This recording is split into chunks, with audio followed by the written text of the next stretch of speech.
Thank you everyone for coming. I didn't expect this big of a crowd, so right now I'm picturing you all in your underwear. Hopefully you feel as uncomfortable as I do. The Grand Texas Entertainment District. So a lot of times people talk to me, they talk about Grand Texas Theme Park, or they'll ask about, well, what is the difference between the entertainment district and the theme park? And the theme park is, you know, I hate to say it, but have you ever seen those parents that they talk about their kids, and they go on and on about their kids and all their great characteristics? That unfortunately, that is how I am with the theme park. So you don't have that much time. So, but the entertainment district includes Grand Texas Theme Park, Big Rivers Water Park, and several event and athletic locations. So we're going to talk a little bit about that. The site is at 242 and I-69. A lot of times people have said, we want more specifically, where is it? And Grand Texas Entertainment District is pretty much both the north and the south side of 242, just south of, so you can see we kind of wrap around the Flying J there. And it consists of 610 acres right now. We do have another 22 acres under contract, so we're looking at about 632 acres total. One of the things and I'd really like to take a second and thank you all for coming out. You know, beautiful skies now. It looks like we should have held this outside, but to brave the weather, I used to have to worry about my hair getting wet, but not so much anymore. I'd also like to thank the Chamber for inviting us, and East Montgomery County Improvement District for hosting us. A lot of times people say, well, why East Montgomery County? And you all know what's here. A lot of times other people don't. And it's amazing to me the numbers. And when you compare, for us, we look at what similar venues are. And so we look at Kemah or Houston Zoo or even the Woodlands. And the theme park has a draw of an hour drive, so about 50 miles.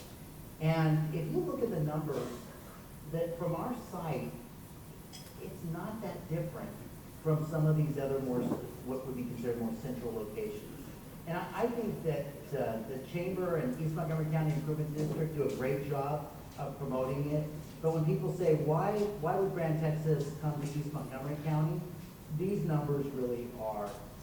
So let's go and look at what the entertainment district consists of. This is where the theme park will draw from this yellow line. I can never quite see that, but that's a 30 million population that we're hoping to draw from to bring to the area. And a lot of times people say, well, how many people are going to come to the theme park and we or to the district? And we like to point out that right now the Texas Renaissance Festival is it's 17 days of actual activity, and they have over 605,000 visitors. And the Houston Livestock Show and Rodeo, this actually numbers I believe it's 2.8 million last year, and it's over 21 days. And Kemah Boardwalk gets over 4 million visitors annually. And the Houston Zoo does 1.6 million. I honestly believe that all 1.6 million are there whenever I'm looking for a parking space at the zoo. I don't know if, and we'll go through. But this is the site. And I know that it's a little far back. I think we've got some posters up here that you can see more clearly. You can kind of take a look at. But the district consists of the theme park. The theme park is absolutely our anchor. And the theme park's based on Texas history and culture. So a lot of times, unfortunately, they told you that I was originally from California. And I have my own, what I call my personal marketing consultant group. I have 4 kids, and they range from 23 years old to 5 years old. And so the older 2, they were kids in Southern California, and they love to go to Disneyland. And Disneyland is based on great stories, fairy tales. And so we feel like Grand Texas is based on some of the best stories of adventure and excitement out there. And they're really the stories of Texas history. And it's amazing when you start to go through them. It also includes Big River's Water Park. Big River's Water Park is about a 40-acre site. It's a water park where we're going to integrate the water park with the natural setting that's already there.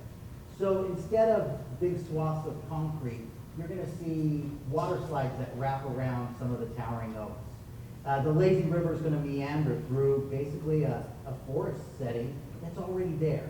And we want to encourage that, and we feel that that's such a more serene environment than just big slide towers with on concrete. And so we feel that that's going to be a great attraction. The other thing is a baseball stadium. We have a professional independent league baseball stadium that will be built, and this will be housing this is a 6,500 seat, or I'm sorry, 6,000 seat, 5,500 to 6,000 seat professional baseball stadium. And if you've never been to a minor league baseball game, it's great fun. And there will also be lots of other events that will take place in conjunction with that. We've actually got several hotel sites on the property, and then we have a retail component. So we've got 450,000 square feet of retail that is being developed. And when I say retail, that's from a real estate standpoint, that's what we refer to it as.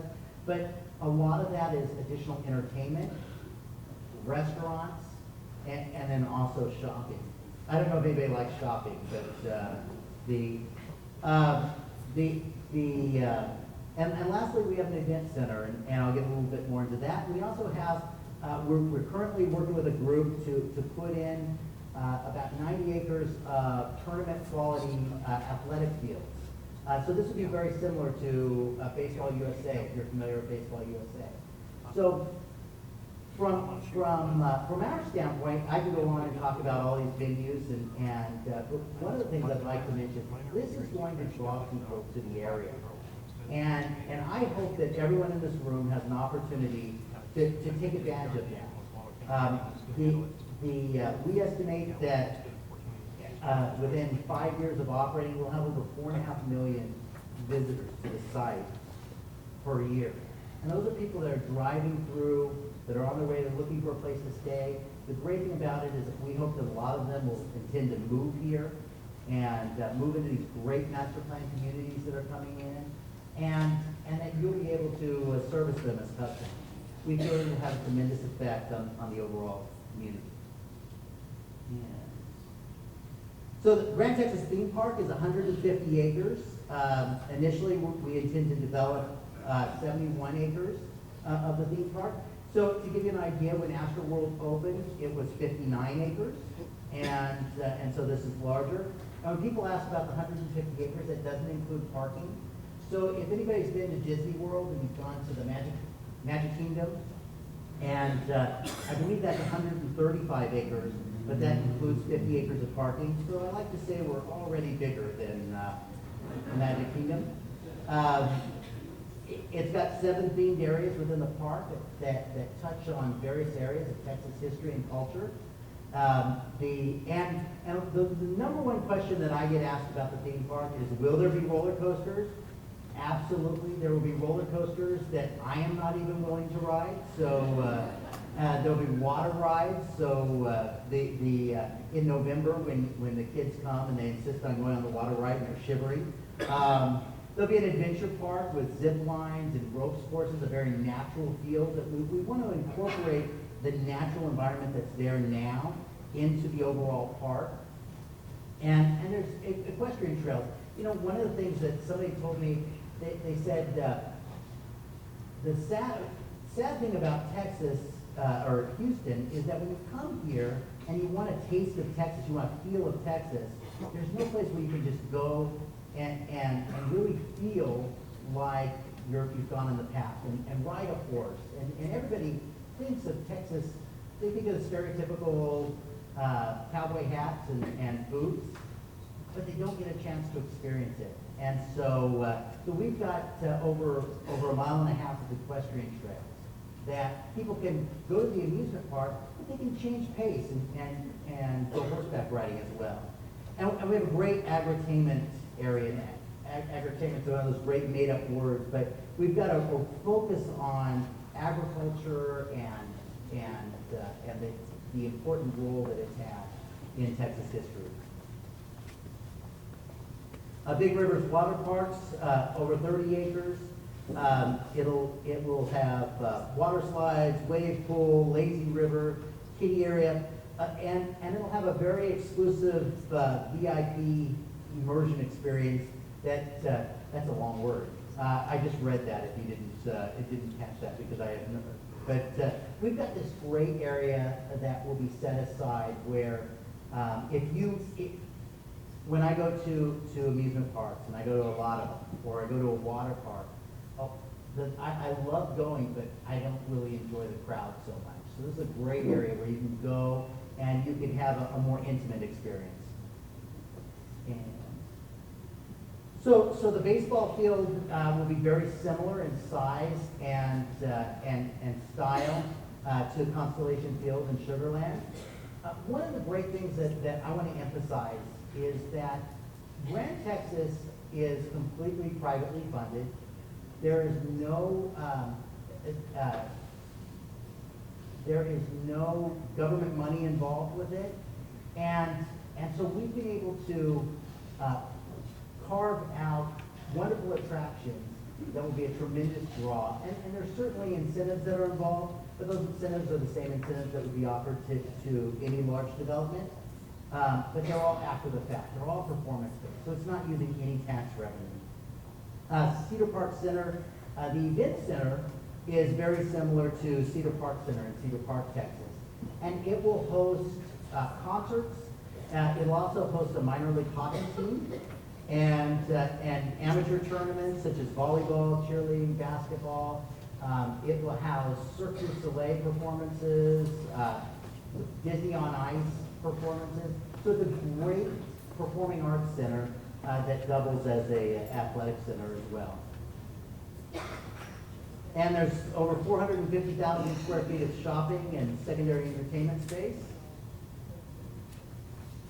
And then on the south, that's all on the north side of 242. So on the south side, we refer to that as Hospitality Village. So we have an RV park that is closing in the next couple of weeks. We also have a secondary or a convenience store. We have 2 hotel sites that have been purchased and will be developed. And we have about 9 restaurant sites, and most of these are reserved. And we also have lots of space for other things. The big blue blob area is actually a wakeboard lake. That is you guys won't see me out there, but it's basically you're water skiing, but you don't use a boat. There's a cable that pulls you, and so you don't have to load up the boat. You can go out there and learn to water ski or do tricks and everything else. And that is also in the process of kind of getting its final engineering done, so we can move forward on that. And on the hotels. So we've got 2 hotel sites that are going in. They're totaling 175 rooms on the south side. The RV park is 136 spaces. And then we're also working with a couple of developers in bringing in a full-service hotel on the north side. And okay. The destination fields are a combination of baseball, softball, soccer fields, and these are extremely high quality. Now, several of our board members are very into athletics. You can probably tell that I'm not as much as I used to be. And after talking to several people that have their kids involved in baseball and finding out how much they spend, I'm very thankful that my son has absolutely no interest in athletics. But these are very, very high quality sports fields. The baseball fields have turf infields. The games are videotaped, and if you're out of town and you want to watch your son's baseball game, you can actually, for a fee, log in and watch the game through the internet. And one of the things that I like to emphasize, in addition to GT Operating Company, we will be operating the water park and the theme park, but a lot of these other venues are separately developed. They're separate operators, and so it's absolutely a tremendous project. I was much better looking before the project started, much thinner. I had lots more hair. Okay, I'm lying about all of that, but the reality is that we couldn't do it without all of these independent operators being involved. And then the other thing that's involved is economic impact.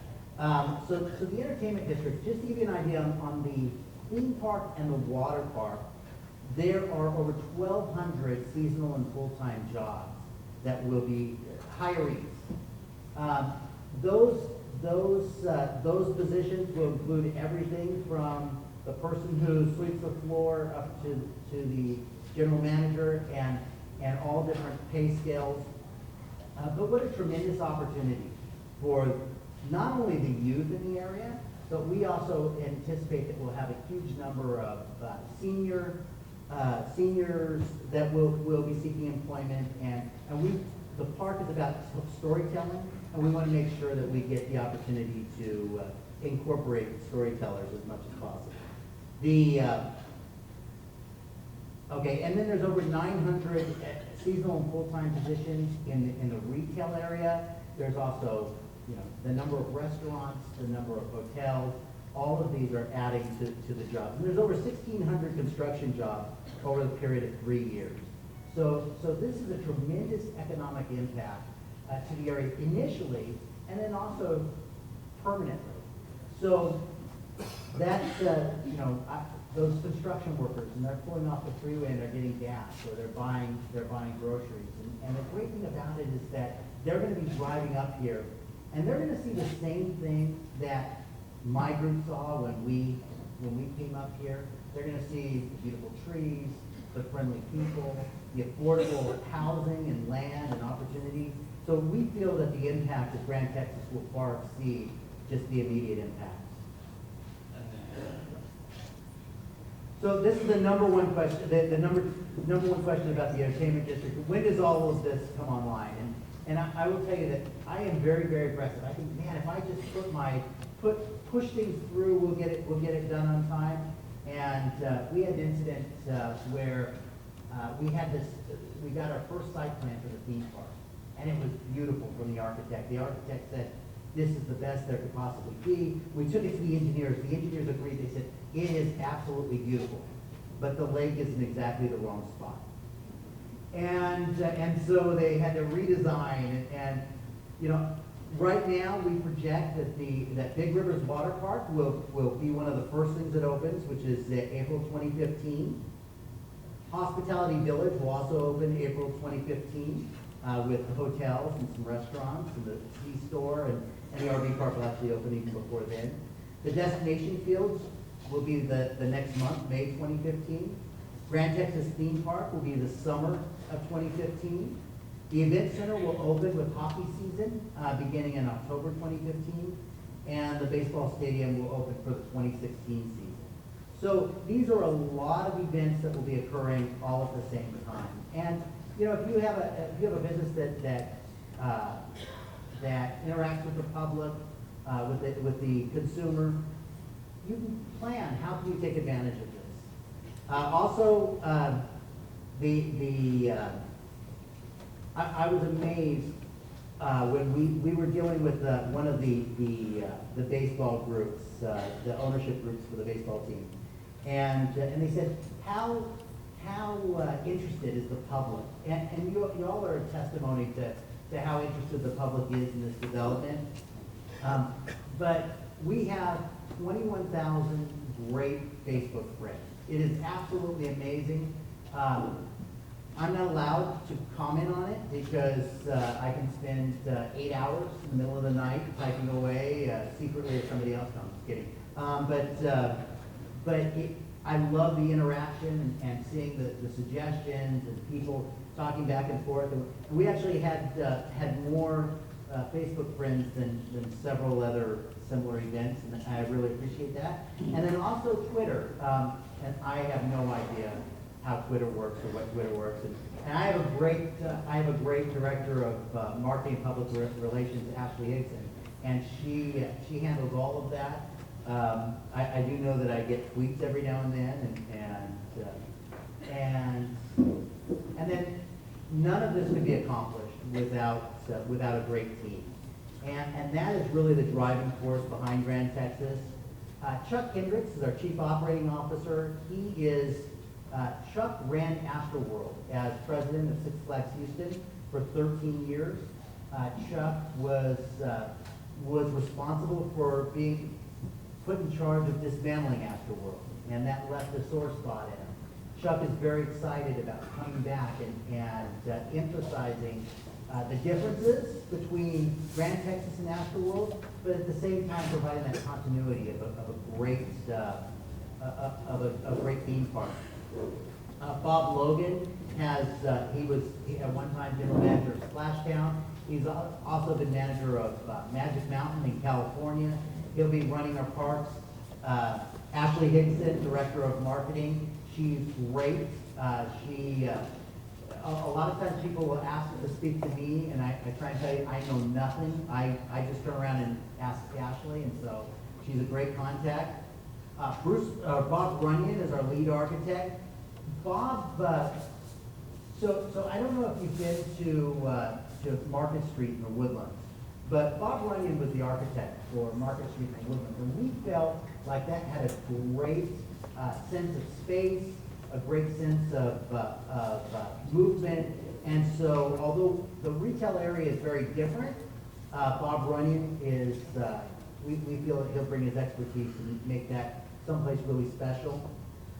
Bruce Robinson is our concept architect. Bruce's largest recent project was that he designed the Angry Birds theme park. So that tells you how much the world has changed. Instead of an app being designed for a theme park was designed for an app. But he also has done a lot of work for Hersham Family Entertainment, which is Dollywood and Silver Dollar City. A lot of times people ask, well, what's the theme park going to be like? And I would say that those are probably, it'll probably be most similar to Silver Dollar City or Dollywood. John Schaefer is a project manager for BDR Design. Braeburn Construction and Jody Pepitone have been great at moving the project forward. John Gerdes is our civil engineer. He's great. He's done a lot of work in Montgomery County. Paul Primavera is our corporate operations advisor. He kind of oversees all the details. Jerry Hilliard, our structured financing advisor. Bruce Tuff is our counsel. And then there's me. I'm just kind of a real estate guy. So that's it. Okay, great.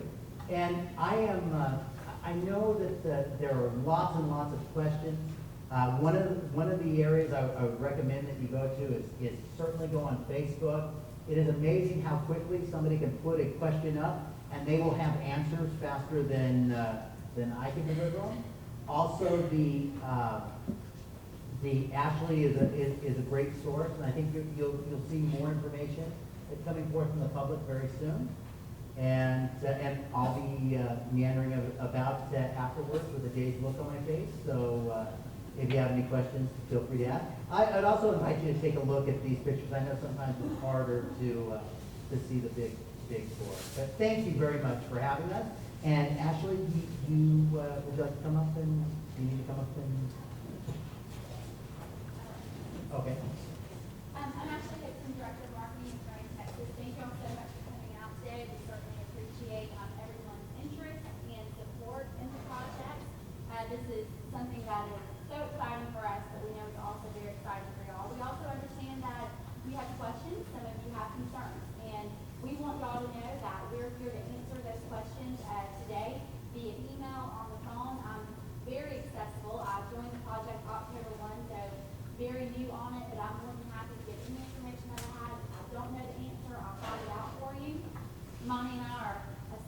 talking at this point, but we're working diligently to make sure that this project gets off the ground, because the number one thing we want to do is get shovels in the dirt and get this thing built right off.